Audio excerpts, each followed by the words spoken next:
Chemical hair டைக்கு bye சொல்லிட்டு natural hair டைக்கு ஹை சொல்லுங்க. அமோனியா சல்ஃபேட் பிபிடி இல்லாமல் தயாரிக்கப்பட்ட ஜிகே நேச்சுரல்ஸோட நேச்சுரல் பிளாக் ஹேர் டை. இந்த கார் பார்க்கிங்கில் தான் அது நகை திருடப்படும். நீங்கள் ஒருவேளை நகை நீங்கள் வீட்டிலே கூட இருப்பதற்கு வாய்ப்பு இருக்கு.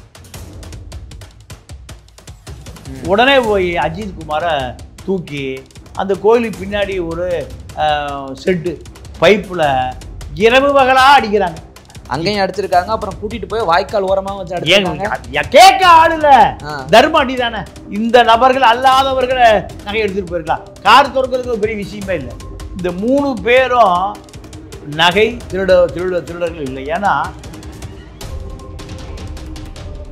காவல்துறையில் உள்ள உயர் அதிகாரிகளுடைய உத்தரவின் பேரில் தான் அவர் அதே சமூகத்தை சேர்ந்தவர்னு சொல்லப்படுகிறது, கூறப்படுகிறது, நம்பப்படுகிறது.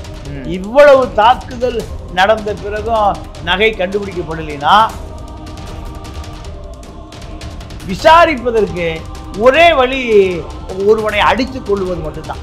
கூட்டணி கட்சி எதிர்கட்சி போய் நியாயம் கேட்கணுமா இல்லையா? இத்தனை அடியும் வாங்கி கொண்டு அவன் நகையை இல்லைங்கிறான்னா அவன் மிகப்பெரிய பிஎல்ஓ ட்ரைனிங் எடுத்திருக்கான். சேங்கை மாறன் அவர் திமுகவினுடைய மாவட்ட துணை செயலாளர். அவர் ஒரு முக்குளத்தூர் சமூகத்தை சேர்ந்தவர். பஞ்சாயத்து பண்ணி அந்த பக்கம் இந்த பக்கம் பேச்சு முடிச்சு ஒரு பொட்டியை வாங்கி கொடுத்து கதையை முடிச்சிட்டார். இந்த காவல்துறைக்கு ஒருத்தனை கையை காலை கட்டி போட்டு மிளகாப்பொடி ஊற்றி விடிய அடிப்பதற்கு யார் அதிகாரம் கொடுத்தது? மேலது உத்தரவு வந்து எவனை வேணா கொள்ளுவாங்க.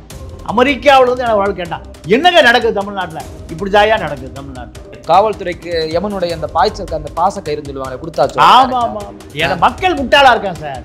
மக்கள் நீங்க லாக்அப்ல அவனை புடிச்சிட்டு போன உடனே அஜித் குமார் உறவினர் 50 பேர் போயிருந்தான்னா நீதி கிடைச்சிருக்குமா இல்லையா? காவல்துறை நாசமா போனது காரணம் திமுக தாங்க. குட்டிச்சவரா போன என்ன காரணம்? ஒவ்வொரு மாவட்டத்துக்கும் ஒரு முதலமைச்சர் இருக்காங்க. அதிகார வெறிபிடித்து அலைகிற கூட்டம் தான் இந்த திராவிட ஆட்சியாளர் கூட்டம். நீங்கள் வட்டச் செயலாளர் வண்டு முருகன் தான் தான் அந்த ஸ்டேஷன் இன்ஸ்பெக்டர் இருப்பார். வட்டச் செயலாளர் வண்டு முருகன் பேச்சை கேட்காம இன்ஸ்பெக்டர் பண்ணாருன்னா மந்திரி லைன், யோ என்ன கேட்க மாட்டேங்கிற, முதலமைச்சர் லைனில் வருவார். யார் அதிகாரம் கொடுத்தது? இந்த முட்டாப்பைய நாடு யாரும் கேட்க மாட்டான்.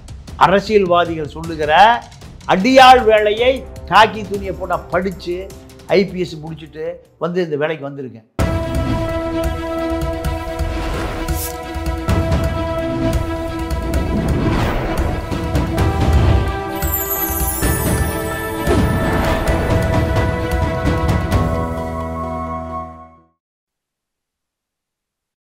சேனல் 5 தமிழ் நேயர்களுக்கு வணக்கம். இன்றைய நேர்காணலில் நம்மோடு இணைந்திருப்பவர் தமிழா பாண்டியன் அவர்கள். வாருங்கள் அவரோடு பேசுவோம். சார் வணக்கம். வணக்கம் சார். லாக்அப் டெத் அப்படின்னாலே ஞாபகத்துக்கு வர்றது பென்னிக் ஜெயராஜ். மறக்க முடியாத ஒரு சம்பவம். ஒட்டுமொத்த தமிழக மக்களும் கண்டனம் எழுப்பினாங்க. அதுக்கப்புறம் இது ஒரு சம்பவமே நடக்கக்கூடாது அப்படின்னு சொல்லியிருந்தாங்க. அப்படி இருக்கும்போது இப்போ அஜித் குமார் அப்படின்னு 28 வயது ஒரு வாலிபர் லாக்அப் டெத்தில் பலியாகியிருக்காரு. இந்த சம்பவத்தை பார்த்து உங்களுடைய கருத்து என்ன? இல்லை, இப்போ இந்த அஜித் குமாருடைய லாக்அப் டெத்து ஒரு சமூகம், நாடார் சமூகம். நீங்கள் அஜித் குமார் நாடார் சமூகத்தை சேர்ந்தவர். அந்த பத்திரகாளியம்மன் கோயில் மடப்புறம் நாடார் சமூகத்துக்கு சொந்தமானது.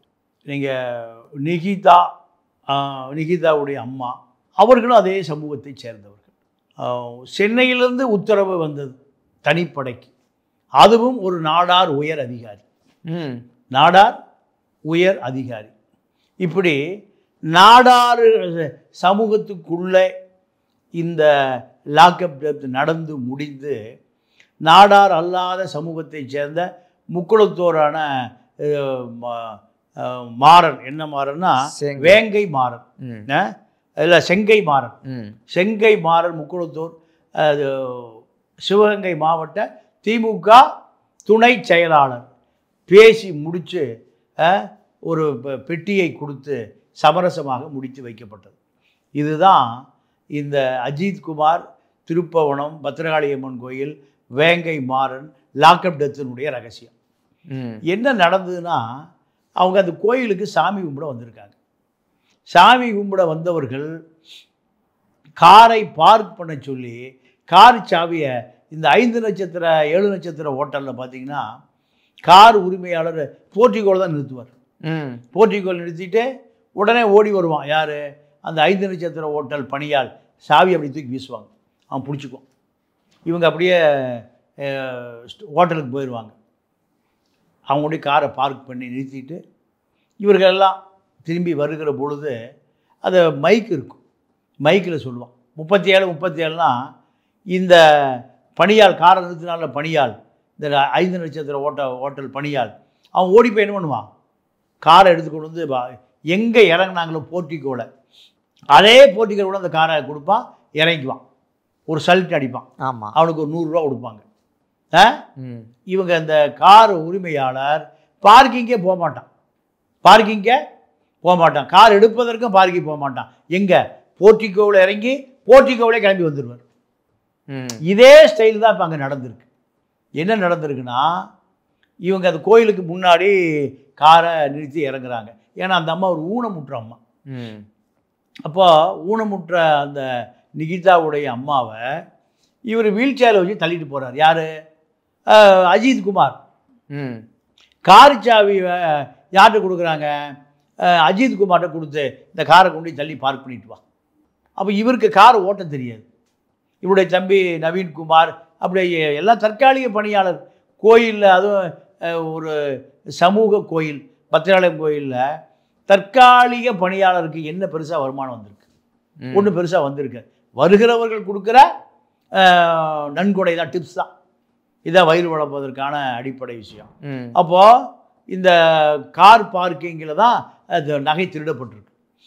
நீங்கள் ஒருவேளை நகை நீங்கள் வீட்டிலே கூட இருப்பதற்கும் வாய்ப்பு இருக்குது. நீங்கள் நகை வந்து பல வழக்குகளில் நகை எங்கே இருக்கும், பீரோவில் இருக்கும், இல்லைன்னா வீட்டில் எங்கேயாவது தொலைஞ்சு போயிருக்கோம். ஏதோ ஒரு படத்தில் சொல்லுவான், நீங்கள் நகையை காணோம் அப்படின்னா நீங்கள் துப்பட்டாவை இப்படி எடுப்பீங்களா இப்படி எடுப்பீங்களான்னு கேட்பார். யார், சூர்யா படத்தில் அவர் அந்த கதாநாயகி தமன்னான்னு நினைக்கிறேன், அனுஷ்கா. நீங்கள் தெளிவாக பார்த்து வச்சுருக்கீங்க. என்ன பண்ணுவாங்க, நான் இப்படி தான் இருப்பேன். அப்போ இந்த துணியில் கம்மல் போட்டு எங்கள் வீட்டில் தான் போய் கிடக்குன்னுவாங்க. வீட்டில் போய் பார்த்தா அந்த கம்மல் கிடக்கும். இப்போ அதே போல தான் இந்த நகை திருடு போனதாக இத்தனை அடியை வாங்கிட்டு, அதாவது ஸ்பெஷல் டீம் 200 கோடி ரூபா திருடு போச்சு. எங்கள் செல்லூர் ராஜு வீட்டில் ஸ்பெஷல் டீம் போட்டு அதையே ரெக்கார்ட் பண்ணிட்டாங்க. இன்கம் டேக்ஸுக்கு போகல, என்ஃபோர்ஸ்மெண்ட்டுக்கு போகல.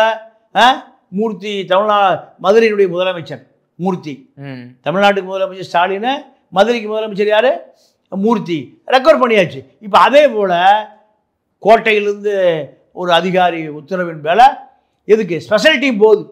9.5 பவுனுங்கிறாங்க, 10 பவுன், 14, ஏதோ ஒரு ஆக 10 பவுனு, 10 பவுனுக்கு ஸ்பெஷல் டீம் போகுது.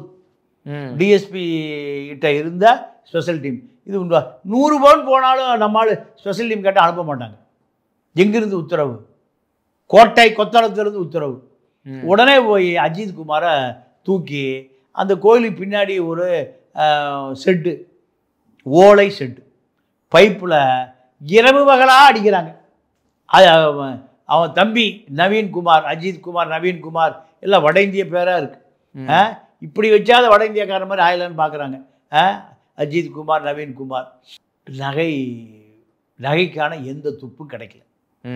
ஒருவேளை நகை வீட்டில் இருந்திருக்கலாம், இல்லைன்னா இந்த நபர்கள் அல்லாதவர்களை நகை எடுத்துகிட்டு போயிருக்கலாம். கார் திறக்கிறதுக்கு ஒரு பெரிய விஷயமே இல்லை. கார் பார்க் பண்ண இடத்துல நீங்கள் கார் மெக்கானிக்கு காரே திருடிட்டு போயிடலாம். ஆமாம், ஆட்டோமேட்டிக் லாக் இருந்த காரையே திருடிட்டு போயிடலாம். அதனால் கார் சாவியை போட்டு இந்த 3 நபர்கள் அல்லாத நபர்கள், காரு திறக்கக்கூடிய டெக்னாலஜி தெரிஞ்சவன், நீங்கள் அந்த லாக்கை எப்படி திறப்பான்னா, நீங்கள் அந்த இரும்பு ஸ்கேல் இருக்குல்ல, மெல்லிஸாக இருக்கும். ஆமாம், அதை கரெக்டாக அந்த கேப்பில் வச்சு ஒரு தட்டு மேலே தட்டினா லாக் ஓப்பன் ஆகிடும். இதுக்கு ஒன்றும் BMW, Benz, Audi car, land cruiser கம்பெனியில் சாவிலாம் தேவையில்லை. அந்த லாக்கை இப்படிலாம் பல டெக்னாலஜி காரையே திருடிட்டு போயிடலாம், காரையே திருடிட்டு போயிடலாம். அப்போ இந்த 3 பேரும் நகை திருடர்கள் இல்லை. ஏன்னா உயிர் போகிற அளவுக்கு அடித்தா இந்த 10 பவுன் நகை அவன் காப்பாற்றக்கூடிய அளவுக்கு அவனுக்கு பெரிய திறமை இல்லை.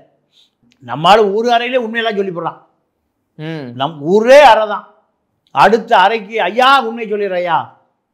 இதுதான் தமிழ்நாட்டை பொறுத்த வரைக்கும் நிலைமை. அப்போது விடிய விடிய பைப்பில் வச்சு ஸ்பெஷல் டீம் பாகிஸ்தான் பார்டரில் போய் தீவிரவாதிகளை பிடிக்கிற ஸ்பெஷல் டீம் இந்த டீம். அப்போது கண்டிப்பாக காவல்துறையில் உள்ள உயர் அதிகாரிகளுடைய உத்தரவின் பேரில் தான் அவர் அதே சமூகத்தை சேர்ந்தவர்னு சொல்லப்படுகிறது, கூறப்படுகிறது, நம்பப்படுகிறது. உளவுத்துறையை சேர்ந்த இன்னொருவர் அதில் தலையிட்டு நேற்றே முடிச்சிட்டாங்க. இவ்வளவு தாக்குதல் நடந்த பிறகும் நகை கண்டுபிடிக்கப்படலைன்னா கண்டிப்பாக இவர்கள் நகை திருடர்களே அல்ல, அப்பாவி குற்றவாளிகள். அப்போ அதை விசாரிப்பதற்கு ஒரே வழி ஒருவனை அடித்து கொள்வது மட்டும்தான்.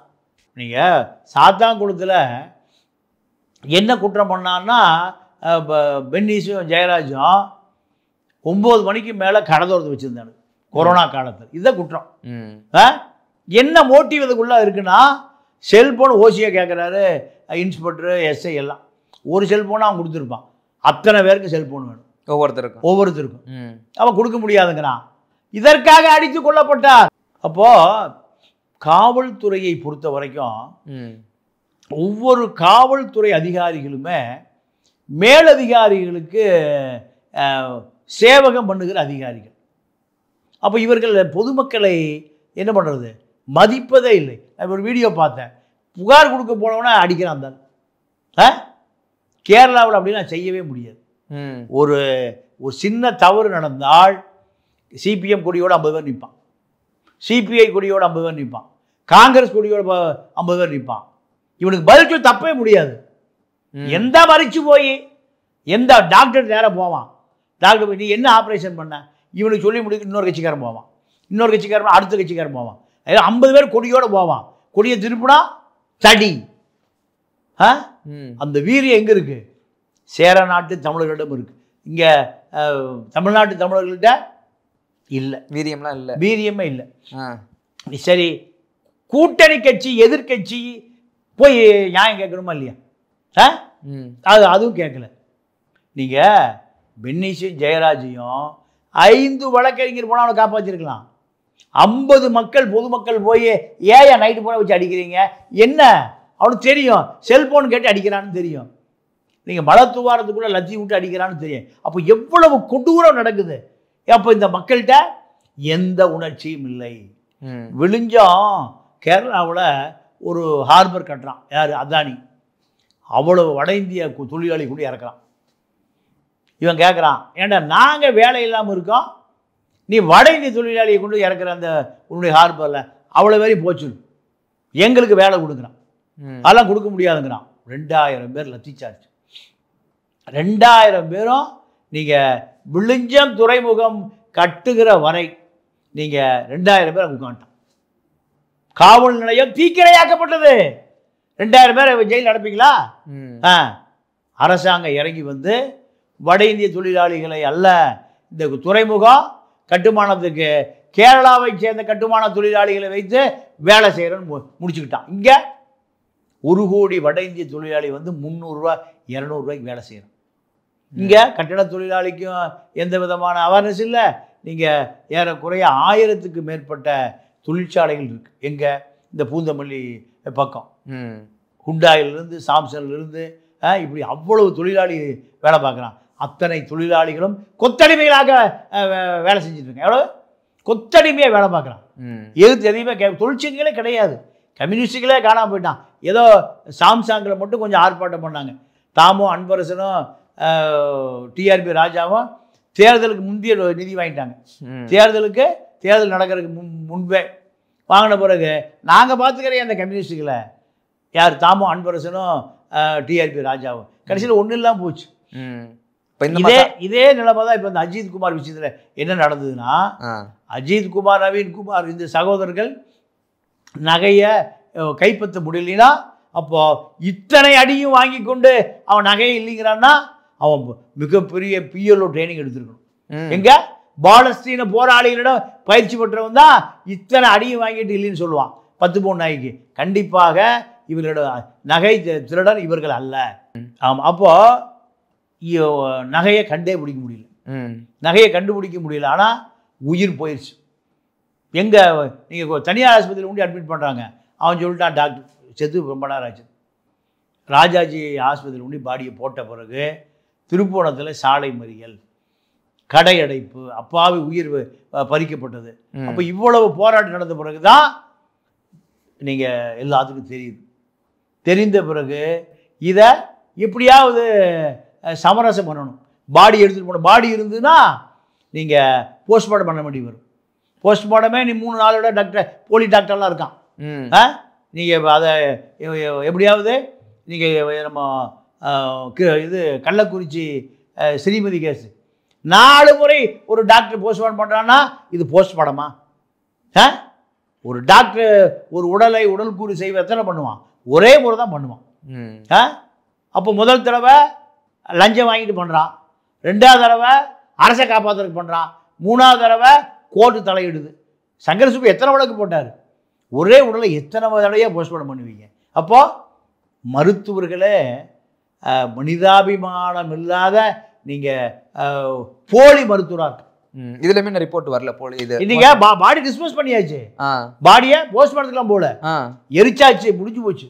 நேற்று இன்னைக்கு இந்த உடல் இருந்திருந்தால் என்ன நடந்திருக்கும்? நீதிமன்றம் தலையிட்டு இருக்கும்.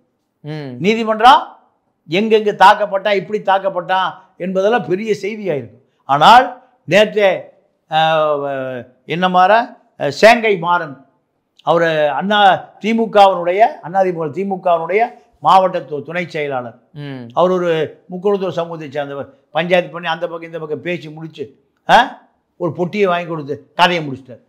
அப்போ அந்த அஜித்குமாருடைய உயிருக்கு சில பல லட்சங்கள் விலையாக கொடுக்கப்பட்டது. அவன் புகாரே இல்லை. புகார் கொடுத்தா தானே கோர்ட்டு தலையிடும், புகார் கொடுத்தா தானே போலீஸ் தலையிடும்.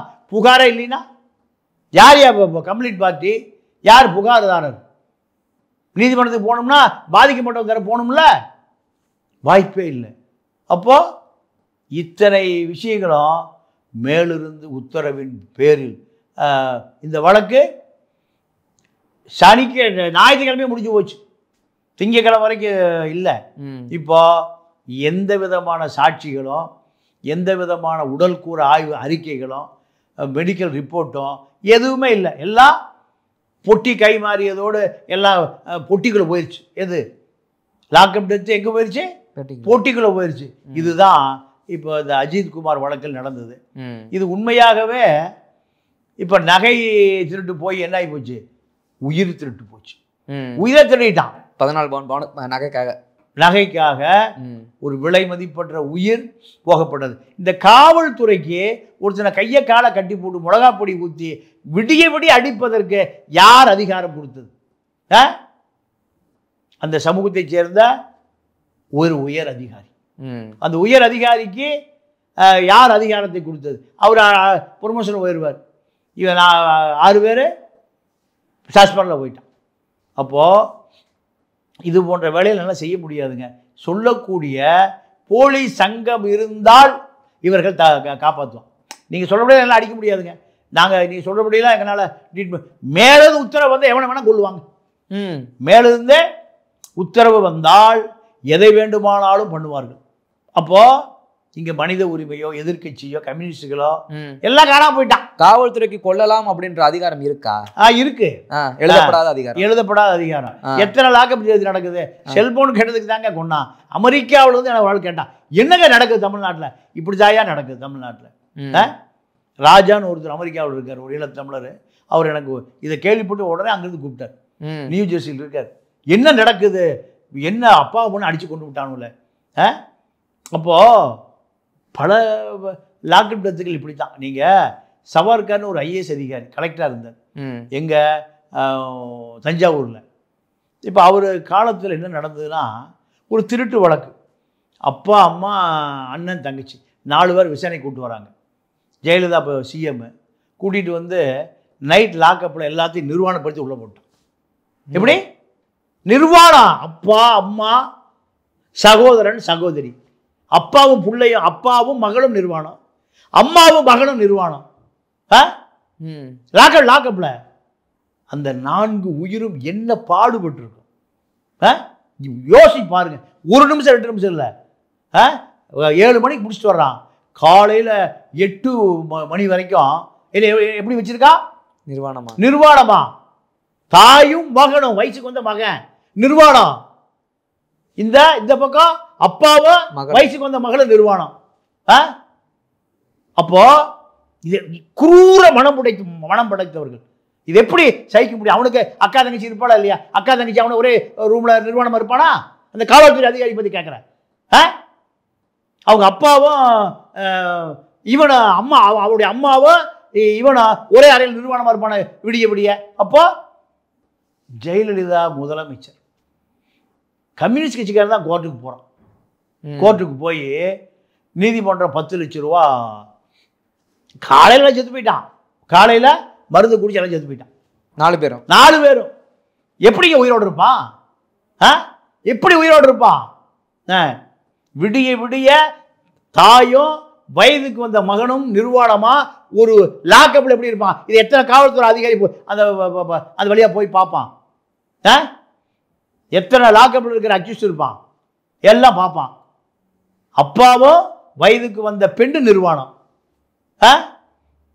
கம்யூனிஸ்ட் கட்சிக்காரன் தான் இதை போய் பெரிய ஆர்ப்பாட்டம் போராட்டம் பண்ணி காலையில செத்து போயிட்டான். 10 லட்சம் ரூபா நீதிமன்றம் கொடுக்குது. யாருக்கு? வாங்கறதுக்கே ஆள் இல்லை. அந்த 10 லட்சத்தை வாங்குவதற்கு ஆளே இல்லைங்க. அதோட இந்த வழக்கு முடிச்சு வைக்கப்பட்டது. எவனா 3வது ஆள் வந்து வாங்கிட்டு போயிருப்பான். அப்போ இதையெல்லாம் யாரு தட்டி கேட்பது? கம்யூனிஸ்ட் இருந்தா சிபிஐ சிபிஎம் 2 பேரும் திமுக இணைச்சிட்டானுங்க. சிபிஎம் 2 பேரும் திமுக இணைச்சிட்டாங்க. ஏன்னா 1 சீட் 2 சீட்டு அதுக்கே ஒரு வழி இல்லை. திமுகவினுடைய சேப்பு திமுக கூட்டி சேப்பு கொடி வேணும். சேப்பு கொடிக்காக நீங்கள் என்ன ஆகி போச்சு? சண்முகத்தை பார்த்து கேட்குறேன், வாச்சாத்திய வெளி உலகு கொண்டு வந்ததே சண்முகம் தான். சிபிஎம் தலைவராக இருக்க சண்முகம், முத்தரசன், நல்லகண்ணு போன்ற எத்தனையோ எப்போ ஆங்கிலேய நாள் நெகத்தை கண்ணை காதை மீசையெல்லாம் புடுங்கப்பட்டு ஆங்கிலேயன் காலத்திலையும் தலைமறைவு கம்யூனிஸ்டுகள். நேரு வந்த பிறகு ஆங்கிலேயனை விட கொடுமைப்படுத்தினான் நேரு, அப்பவும் தலைமறைவு. அது யார்? சங்கரையா நல்லகண்ணெல்லாம் அப்படித்தான். எதுக்காக? கம்யூனிஸ்டுக்கு எதுக்காக? அது உழைக்கிற மக்களுக்காக. இன்னைக்கு அதெல்லாம் இல்லை. இன்னைக்கு எல்லாம் எப்படி ஆகிப்போச்சு? கார்பரேட் ஆகிப்போச்சு. அப்போ இதெல்லாம் கேட்பதற்கு நாதி இல்லை. இந்த அஜித்குமார் வழக்கு மட்டும் இல்லை, பல வழக்குகளுக்கு காவல்துறைக்கு எந்த பயமும் கிடையாது. காவல்துறைக்கு எமனுடைய அந்த பாய்ச்சல் அந்த பாச கயிறு சொல்லுவாங்க கொடுத்தாச்சு. ஆமா ஆமா ஆமா. ஏன்னா மக்கள் முட்டாளா இருக்கான் சார். மக்கள் நீங்க லாக்கப்ல அவனை பிடிச்சிட்டு போன உடனே அஜித்குமார் உறவினர் 50 பேர் போயிருந்தான்னா நீதி கிடைச்சிருக்குமா இல்லையா? எந்த வழக்கிலையும் கைது செஞ்ச ஒரு 5 வக்கீல் போயிருந்தான்னா நியாயம் கிடைச்சிருக்குமா இல்லையா? விடிய விடிய எங்க வச்சு அடிச்சிருக்கான்? அந்த கோயில் வத்திராலயம் கோயில், அந்த மடப்புறம் கோயிலுக்கு பின்னாடி இருக்கிற செட்டுல அங்கேயும் அடிச்சிருக்காங்க. அப்புறம் கூட்டிட்டு போய் வாய்க்கால் ஓரமா வச்சு அடிச்சிருக்காங்க. கேட்க ஆள் இல்ல, தர்ம அடி தானே. எவன் கேட்க போறான்? ஐயா மேல இருந்து கொய்யா சொல்லிட்டாரு, மேல இருந்து ஐயா சொல்லிட்டாரு. எஸ்பி டிஎஸ்பிலாம் மேல இருந்து வந்துருச்சு பாத்துக்க. ஒரு வட இந்திய எஸ்பி இங்க என்ன நடக்குன்னு தெரியாது. அப்போ நீங்க அன்னைக்கெல்லாம் எஸ்பிக்கு ஒரு டிஎஸ்பி இருப்பார். யாருன்னு கேட்டால் ஒரு senior DSP, law and order அவர் தான். அவர் பொறுப்பு தான். அவரு அந்த மாவட்டத்தினுடைய அத்தனை அக்யூஸ்டுகளையும் அத்தனை ஸ்டேஷனையும் ஃபிங்கர் டேபிள் வச்சிருப்பார். அவரு தான் எஸ்பி அட்வைசராக இருப்பார், எஸ்பி டிஎஸ்பி கீழே. இப்போ இப்படியெல்லாம் இருந்தால் நம்ம கட்ட பஞ்சாயத்து பண்ண முடியாது. எனக்கு தெரிஞ்ச பல அதிகாரிகள் 10,000 கோடி 20,000 கோடி வச்சிருக்கிற ரியல் எஸ்டேட்டு டிஜிபிக்கெல்லாம் இருக்காங்க. இதெல்லாம் அப்போ அந்த எஸ்பிகிட்ட டிஎஸ்பியை தூக்கிட்டு எஸ்பி இன்ஸ்பெக்டர், எஸ்பி இன்ஸ்பெக்டர், எஸ்பிக்கு ஆலோசனை யாரு? இன்ஸ்பெக்டர். மூத்த டிஎஸ்பி போனா யாருக்கு செல்ட் அடிக்கணும்? எஸ்பி இன்ஸ்பெக்டருக்கு. ஏன்னா எஸ்பி இன்ஸ்பெக்டர் யாருக்கு ஆலோசனை? எஸ்பிக்கு. இதை கொண்டு வந்ததே இந்த திமுக ஆட்சி தான். கருணாநிதி தான் கொண்டு வந்தார். காவல்துறை நாசமா போனதுக்கு காரணம் திமுக தாங்க. குட்டிச்சவரா போன. என்ன காரணம்? ஒவ்வொரு மாவட்டத்துக்கும் ஒரு முதலமைச்சர் இருக்காங்க. மதுரைக்கு முதலமைச்சர் யாரு? மூர்த்தி. தூத்துக்குடிக்கு முதலமைச்சர் யாரு? பெரியசாமி. இல்லை, இப்போ மகதான் இப்போ கீதா ஜீவன். சேலத்துக்கு வீரபாண்டி யாரும் தான் முதலமைச்சர். இப்போ சந்ததி எல்லாம் போச்சு. இப்படித்தான் ஒவ்வொரு முதலமைச்சர்கள். வட சென்னைக்கு முதலமைச்சர் யார்? சேகர் பாபு. திருவண்ணாமலைக்கு முதலமைச்சர் யார்? ஏபா வேலு. கரூருக்கு முதலமைச்சர் யார்? செந்தில் பாலாஜி. இத்தனை முதலமைச்சர் தமிழ்நாட்டில். எஸ்பியா வருகிறவர்களாம் இவர் கீழே தான் வேலை செய்யணும். இல்லைன்னா தண்ணி இல்லாத காட்டுக்கு போயிடுவாங்க. SP collector. சட்ட ஒழுங்கு எல்லாமே இவர்கள் முடிவு செய்வது தான். இதெல்லாம் எப்போனா கழுத தேஞ்சு கட்டருமாய் போச்சு. என்னைக்கு இந்த திராவிட ஆட்சி வந்ததோ, அதாவது 67 திமுக ஜெயிச்ச பிறகு கருணாநிதி அண்ணாட்ட உள்துறையும் இதுவும் கேட்குறாரு, பிடபிள்யூவும் கேட்குறாரு. உள்துறை போலீஸை வச்சு எல்லா பேரும் முட்டி அடிக்கலாம். பிடபிள்யூ பாலமே கட்டாமல் பழக்குடி எடுத்துக்கலாம். எடுத்துக்கலாம். அண்ணா கொடுக்க மாட்டேங்கிறார். யாருக்கு? இந்த கருணாநிதிக்கு. 2 நாள் 3 நாள் பதவியே இருக்கல. யார்? கருணாநிதி. எது கேட்டு? உள்துறையும் பிடபிள்யூ. 3ஆவது நாள் அண்ணா வந்து சிஎஸ்ல ஆலோசனை இருக்கிறார். சி சுப்பிரமணியன் அன்றைய காங்கிரஸில் ஒரு பெரிய தலைவர் இருந்தார். 2 பேருமே கெஸ்ட் ஹவுஸில் தங்கியிருப்பாங்க. ஆட்சிக்கு வருவதற்கு முன்பு அண்ணா எம்பி, அதுக்காக அவர் கெஸ்ட் ஹவுஸ் தங்கியிருக்காரு. இவர் முன்னாள் மத்திய அமைச்சர், அதனால் அவர் கெஸ்ட் ஹவுஸ் தங்கியிருக்கார். 2 பேரும் பக்கத்து ஆற. சிஎஸ்ல போய் அண்ணா கேட்குறாரு, இந்த ஆள் என்ன பதவி ஏற்றுக்க மாட்டேங்கிறான்.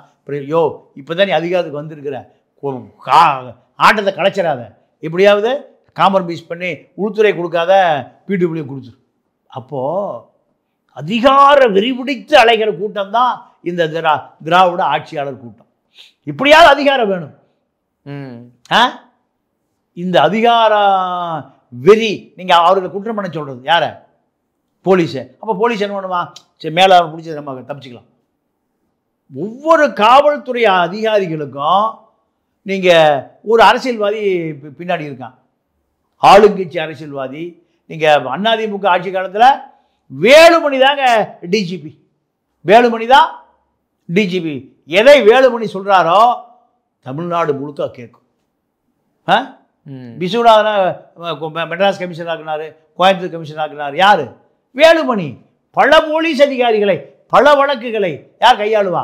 நீங்கள் பொள்ளாச்சி ஜெயராம மகன் கேஸ் எல்லாம் ஒன்றும் இல்லாமல் போச்சு, அந்த ஆக்ஷன் கேஸ் எல்லாம். அப்போ எல்லாம் வேலுமணி தான் அதிகார மையம்.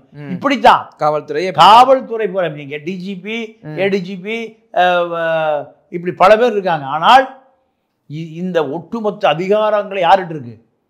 அரசியல்வாதிகள்கிட்ட. நீங்கள் வட்டச் செயலாளர் வண்டு முருகன் தான் கண்டுபிடி தான் அந்த ஸ்டேஷன் இன்ஸ்பெக்டர் இருப்பார். வட்டச் செயலாளர் வண்டு முருகன் பேச்சை கேட்காம இன்ஸ்பெக்டர் பண்ணாருன்னா மந்திரி லைன், யோ என்ன கேட்க மாட்டேங்கிற, முதலமைச்சர் லைனில் வருவார். மாவட்ட முதலமைச்சர் என்ன கேட்க மாட்டேங்கிற, ஏன்னா இவருக்கு பாதி கட்டிக்கு வாங்கி அவருக்கு உனக்கு பாதி கொடுப்பார்.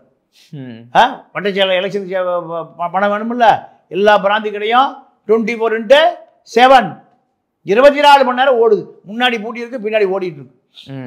அப்போ அஜித் குமாரை தனிப்பட்டை போட்டு அவனை அடிச்சே கொன்னு எப்படியாவது நகை எடுங்க. எத்தனை பவுன்?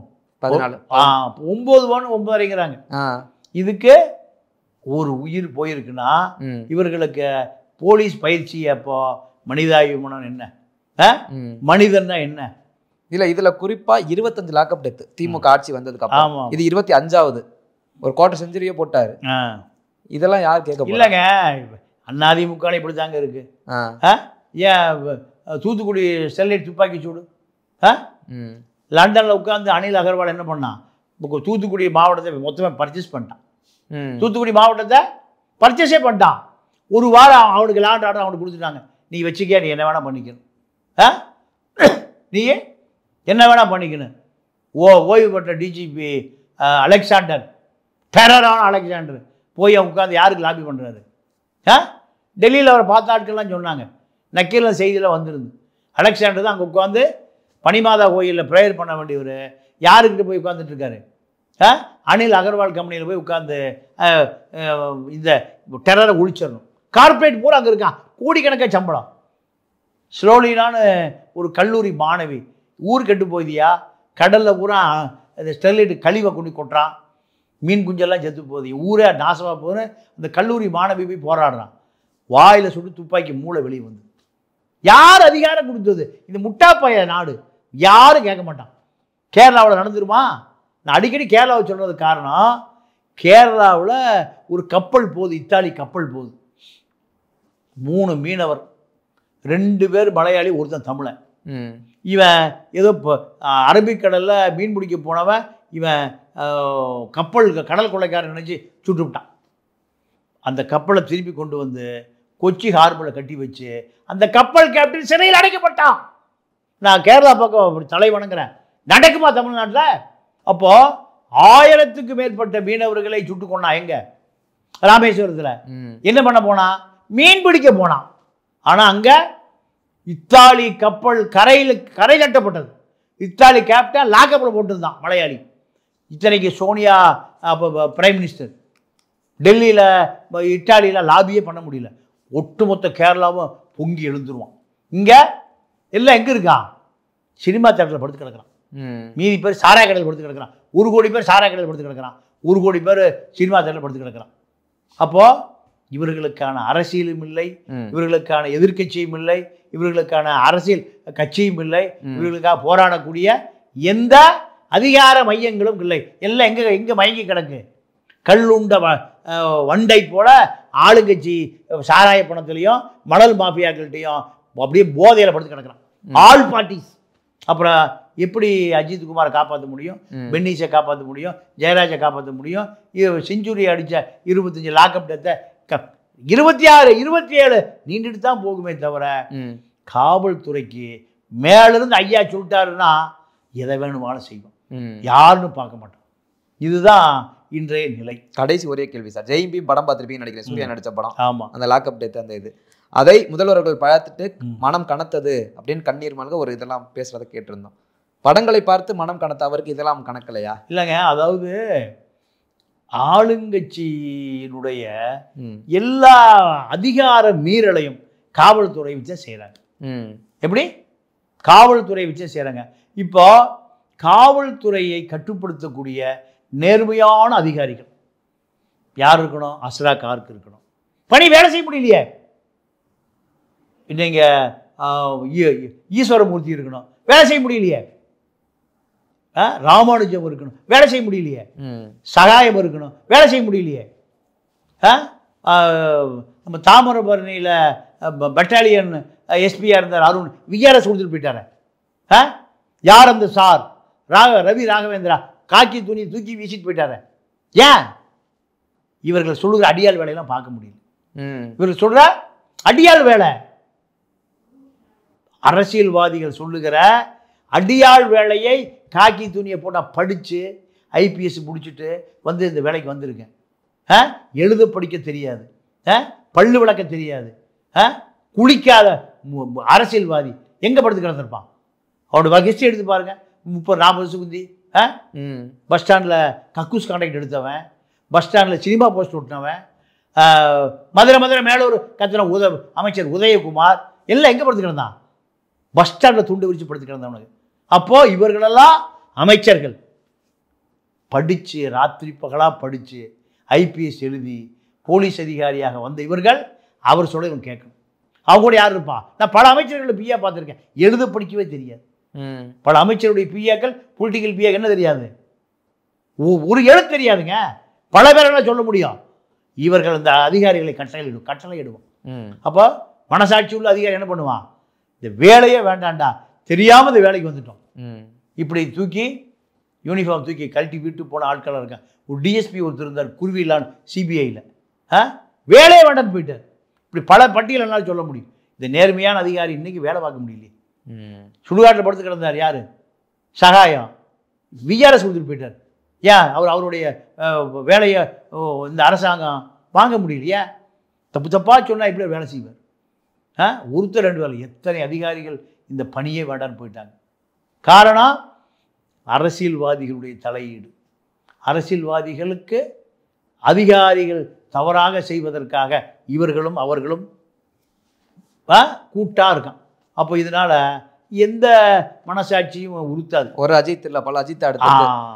இதுதான் தமிழ்நாட்டு அரசியல். ஓகே சார், எங்களுடைய பல்வேறு கேள்விகளுக்கு நேரத்தை ஒதுக்கி பகிர்ந்தமைக்கு ரொம்ப நன்றி. தொடர்ந்து பேசுவோம். நன்றி, வணக்கம்.